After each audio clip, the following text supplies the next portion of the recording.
Hey, grateful morning, y'all. So, we are here to chit chat about what happens when your client does a ghost, no show, no payment in your business. What do you do as a mental health provider? So, let's go ahead and hop in. All right, hey, y'all. Welcome back to the chit chat with me. My name is Dr. TK, clinical psychologist and therapist business mentor. So, today I thought that I would talk about something that comes up not a lot, but enough in our private practice community for therapists, building a solo private practice as it relates to financial integrity with their clients. And so, of course, I'm going to share a story time with you. I'll share a private practice one, and then I'm also going to share with you that as you continue to grow your business, as you continue to make a bigger impact and make more money, there will still be possibilities out there for someone to not follow through on their financial obligation. And so, first of all, let's define what a no-show is. And so, I am a firm believer in quality paperwork. I am a quality assurance queen, right? All of our programs are built on teaching therapists how to build profitable operating systems, because those are the things that are going to help you run a business.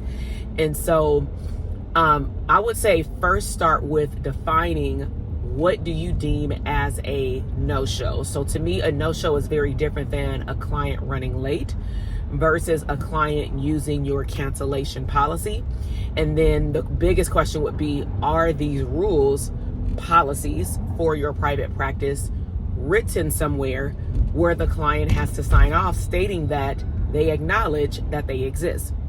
So as I've been in private practice for the last 12 years, having a solo and successful group practice, I firsthand can tell you that, similar to our ethics code, that most of the outside the box rules or policies that are now embedded in all different types of my business paperwork, they have all come from experiences. And so sometimes when things happen where you end up not getting paid, some people get into a rut and they stay there and they don't take the opportunity to say, hey, I still really love what I do, so what can I learn from this? So in my private practice, over time, I clearly defined what is late and what is a no-show, and then what is qualified as a 24-hour cancellation. So let's start with the latter. That one sounds very simple, but I've had some people that will try to get over. So I'm going to give you an example because it's easier to understand it if you have, I'll say, a little case study. So I was working with a college student. Her parents were paying private pay for her when she came home for 3 to 4 months in the summer to do therapy. Me and the other therapists out of state collaborated. And then I, saw her temporarily or whatever while she was home on summer break. So those were my general rules. And so for the most part, most of my clients, including young people, adhered to those rules, right? So because I was known to see college students, I had a group practice, and we had one young lady in very similar situation, like home or whatever from college, and they got linked up with one of my other psychologists in the practice. She was a postdoc intern. And so we sent over the paperwork, and in those policies at that time, we had already learned a few lessons, and we just outright said, our cancellation policy is as such. You have to call the office or email your therapist, and we gave them the methods of how they are to cancel. And we also, with learning experiences, explained what is not appropriate of how to cancel, and then they have to sign off on it and what is considered 24 hours, right? And one of the things that we really had to embed is do not respond back then to a text message reminder from our EHR system, pretty much, because it is a cloud, which means we don't get the message. But again, those are lessons learned. So you really want to know your systems to know if a automated email goes out, can a person respond? If a phone call goes out, is there a prompt on the phone that allows them to cancel their session and not be notified? You do want to know the ins and outs of your systems. And so because at that time I did not definitely have a number two. I had admin, at that time, but it was mainly me and the therapist. I received an email at around, the office received an email at around 8 or 9 o'clock at night. Now, I don't expect my therapist to be responding at 8 or 9 o'clock at night, but somehow I was sitting on the couch, I saw the email go through, and it said, please cancel. Now, what's also in the policy, because I have a consent form and then I have a policy form. What's also in the policy form is that the cancellation policy applies during the intake, because we already discussed this in the consultation, right? So it's like we verbally tell them what it is in the consultation. We send them over the documentation through our EHR to sign, and the expectation is that they adhere to the rules. So when this person canceled, before I hit up the therapist, because they just sent the email, I responded back, and their session was at 10 a.m. in the morning. They tried to cancel. It was either between 8, I feel like it was closer to 10 o'clock at night by the time this whole conversation wrapped up via email. So I informed the person that, unfortunately, because you are contacting our office less than 24 hours away from your session at 10 a.m. in the morning at our physical office, if you do choose to cancel, we will have to pretty much assess like the cancellation policy, right? Well, she didn't like that. So her first response was, well, I did cancel the day before. And I said, so it was a lot of back and forth. I said, I understand that. However, your session is at 10 a.m. and 24 hours was at 10 a.m. this morning. And so I'm like, well, let me ask, being very guarded with an email, is there an emergency that maybe we need to be aware of? And I know this is email, but is there something urgent that caused you to not be able to go? And she was like, no, I just can't come. And I was like, okay. So I said, unfortunately, the no-show fee applies when you don't cancel within 24 hours. And then after like maybe one more email, she said, I'm gonna talk to my dad. My dad is a lawyer, X, Y, and Z. So it's like, what do you do now? Okay. So I had a choice. The first thing I did before I responded with my last email, the first thing I did is I assessed like what happened. Is there anything in my email chain that I could maybe explain more? Should I call this person late at night? The answer was absolutely not, right? But what I was really paying attention to is the energy of the client and the energy of the clientele that we choose to serve. And the energy that I train our clinicians, licensed or unlicensed, to serve are people who are integral with like their own mental health, meaning they want to do the work to see a change, right? And if they don't want to see a change, one thing I teach the therapists that I coach is, sometimes you may find yourself needing to lay clients off. And laying a client off just simply means you've literally done all that you can to get them engaged. And I know some people's diagnoses can cause them to like withdraw and all those things, but it also may mean that that person is not ready to do the work. It doesn't mean they're a bad person. It just means that the timing that they chose to start treatment, it doesn't match right now. And honestly, whether they're driving to the office, they're utilizing their time during telehealth, they are spending money on a copay, or they're paying you private pay, at the end of the day, they're wasting time and money, or time or money. Either way it goes, we wasting something, and we don't want to do that. And so going back to this situation is, I made the executive decision now at 10 o'clock at night, and I decided that I don't want the clinician in my office to have to deal with this coming up again, because one of the things she said was, well, I didn't actually sign the intake paperwork because I forwarded her the forms. And I said, I understand that, but you also verbally agreed that we notated during your consultation that you understood that the intake session counted as a session. And if you have to cancel, you have to cancel 24 hours ahead of time, blah, blah, blah. 10 o'clock was this morning, and 10 p.m. So what am I getting to? We created this as a learning lesson. So I sent a text message to the therapist and I said, hey, I know it's late.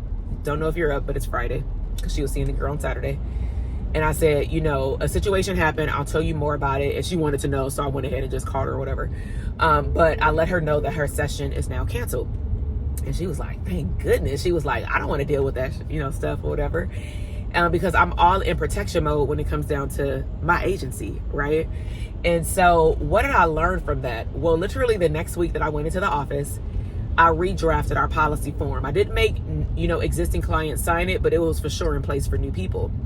And so what I'm showing you is, like, every single time something has happened in my business, I just made an adaptation, whether it be we're going to remove people from our system faster, or we're going to implement a new rule even for new people. And one of the rules was we now need to spell out in the policy form, giving people quoted examples of what is and what is not a cancellation policy. So for example, we actually used a situation and I said, below is an example of a proper 24-hour cancellation policy. Your session is on Friday at 10 a.m. You have to cancel your session before Thursday at 10 a.m. Disclaimer: if you cancel less than 24 hours of the day and time, I emphasize time as well, of your session, the cancellation policy will apply, like the no-show policy, and you will be responsible for the no-show fee, whatever that was when they assigned up for treatment. And so I noticed that we didn't have any riffraff in the group practice after that, because that also tightened up the screws during the consultation, where I made sure that the therapist emphasized what is the fee assessment, right? So I'm also explaining this because I threw in a few other words that can kind of like mean the same thing. So let's go through them. A no-show is literally someone doesn't show up for therapy. Pretty straightforward. You assess the no-show fee, right? Someone cancels in less than 24 hours. You assess the no-show fee. I also have another rule based off a couple of things that have happened, is I have a 15-minute grace period rule. So there was a time where I was in a physical office space. I would attract a lot of clients who wanted a clinician of color, and they would not live close to my office whatsoever, but they were willing. If you are familiar with Southern California, I worked on the border, my office, of like Knoxbury Farm, Disneyland area, Orange County. But my clients were coming from like West LA by LAX airport. Okay. So on a weekday with traffic back then, with like people not doing remote work, oh my gosh, it would take them like an hour and a half to get to my office. So, we talked about all that during the intake. Nevertheless, what started to happen, even with people who were just local and coming from work, is that they would be late. And so I started incorporating a 15-minute grace period, which means that if they are more than 15 minutes late, I'm going to call them and I'm going to say, hey, we need to cancel the session. If it's a pressing situation, I may do a phone session, but that's 1 in a million, right? But their session will be canceled. And if their session is canceled, because and I'm gonna give 2 different scenarios. If they did not call to let me know they were running late, I'm for sure canceling it, especially if it's my last session of the day. I'm out of there. And I will send them a message before I leave and let them know, hey, remember we had a 15-minute understanding. You were to contact me if you were going to be, even just 15 minutes late, but especially more than. But unfortunately, especially with individuals with insurance, I had to let them know, we can't even utilize the whole full session because I'm choosing to not let their session flow into either the end of my day, and I don't say it like that, or I just don't let it flow over the time that's allocated for their session. That's probably a better way of saying it. And so, a couple of clients have had this happen. Some clients, I remember a young lady, she told her mom reported it, and she was a minor, but she was like 17, so she drove to the office, and she reported it to her mom reported it to the office, to the insurance, and I contacted the insurance. I said, here's a copy of my policies, and correct me if I'm wrong, we cannot even bill for a 20-minute session. She showed up 30 minutes late with, sorry, it's a truck, with no phone call, no nothing. And I called her, I sent her a text, no response. Now what happened with that young lady is I was literally pulling out the driveway as she was coming out of the parking lot, walking super slow, texting on her phone on the 3rd floor. And so I'm like, she ain't even in a rush. And so I got her phone call when I was about to get on the freeway, because mind you, I had already called her and texted her. And so, people take it to a whole nother level, talking to, especially if you work with young people. I'm going to tell my parent, and then, people will throw title cards like, do you know who I am? I've heard it from adults, corporate people, regular people, teenagers, parents. And at the end of the day, I run a business, which means that if I let one person slide, I don't want to let other people slide. So I need to make sure that what rules I put in place apply. So let me just recap. We have I'm late to my session, but I'm not going to call my therapist. We got a 15-minute grace period that's written into the policies. And if you come after 15 minutes, then it counts as a no-show. And you do, as a disclaimer, want to be very careful about when you're on insurance panels. And you do want to ask the insurance panel, can you even bill for a no-show? Because most of them will say no. But I had one that said you can bill up to 2 a year, and they will pay me not a full session, but maybe, let's just say $50 for a client who doesn't show. But I cannot charge or bill the client for a no-show. That's something you want to know, because that's something you can also get in trouble with if you're on an insurance panel. And what I mean by getting in trouble is they can, release you from your contract. And that's not something that you want, simply because a client doesn't know how to follow the rules.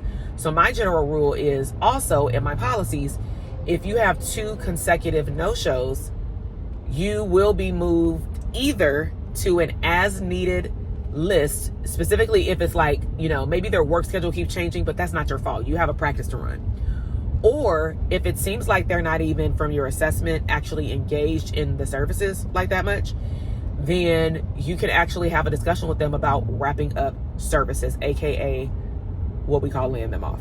Okay. So again, you have a recap of what does it mean to actually not show up, ghost for the session. Then we have, and that's also like, the no-show policy. Then we have people who cancel but less than 24 hours and it's not an extenuating circumstance. Then we have people who are 15 minutes late. Whether they call or not, you assess that and you create your policies. But what I'm getting at is, in a private practice, you want to have separate a policy form like office policies and then a consent form. I choose not to mix the two because I want one to be a standalone office policy, so that if I need to update it and maybe even give them an updated version because if something has changed significantly, I want to let them know, right? So we want them to sign off on it because we can also spell out from their date that they did an intake, because your fees can change over time, that, hey, my no-show policy is the actual full rate, when maybe last year it was $75. You were just starting private practice. You weren't sure what it should be. But then over time, you look at the value of your time, etc. Now, before I close out, I do want to give you a tip that you could use in your practice. So this is something that I do not a lot, literally like 1 out of 50 times, right? And it's really around people who are a service provider that work in industries like nursing, hospitals, firefighters, police officers, where actual emergencies for real happen, or I'm gonna say even parents or caregivers of like adult parents. Because I know their situation, I don't want them using it as a crutch. Therefore, I don't even bring it up in the beginning of treatment at all. They have to ask for it, and then I will tell them that it exists, which is an extenuating circumstance happens. They are unable to make it to the session. But it's not like they're trying to wiggle their way out of session. They say things like, oh my gosh, if it's not like Friday or Saturday, do you have another session available or something? I really don't want to miss this week, but I cannot make it. I cannot make it. What I started to do, but I let them know it was a one-time deal, is I said, okay, it's Tuesday. I do have an appointment on Saturday at 11. It's in the office. That's the only spot I have. Or I give them other options, if I have other spots. And 9 times out of 10, they take it. They figure out a way to take it, and that shows me that they really want their treatment. And I let them know again that it's a one-time only. If for whatever reason you can't stick to the schedule, then like I've done with firefighters and police officers and nurses, is that we schedule their session every time they're there, which means that they understand that their schedule is not going to be consistent, but we'll try our best to get them in the same type of slot, ideally on the same day. But I'm not holding spots, which means that if a new client calls, if they want that spot, they got that spot. You know, I'm not going to withhold it. And so I hope this was helpful to go over different types of no-show, 15-minute cancellation, canceling before the 24-hour policy, and then most importantly, being able to have your policies in place. So if you want to learn more about what does it mean to build profitable operating systems for your private practice so that you can actually run a business, I want you to learn more about our Dope Therapist Academy. Throughout the year, we do have, workshops, boot camps. Depending on when you are tuning into this, we may also have a wait list available as it relates to anything that's coming up, like virtual parties, which is like my thing. But that is our private practice beast of a program for therapists, your all-in-one private practice operations guide. So if you want to learn more about how to have a profitable private practice and how to show up as a business owner and not just a therapist who has a private practice, those are two different people, then make sure that you check the description box, check out the resources. If you like this video, please share it with another therapist, like it below, and subscribe to the channel. And if you're new here, again, welcome. I would love to see you back.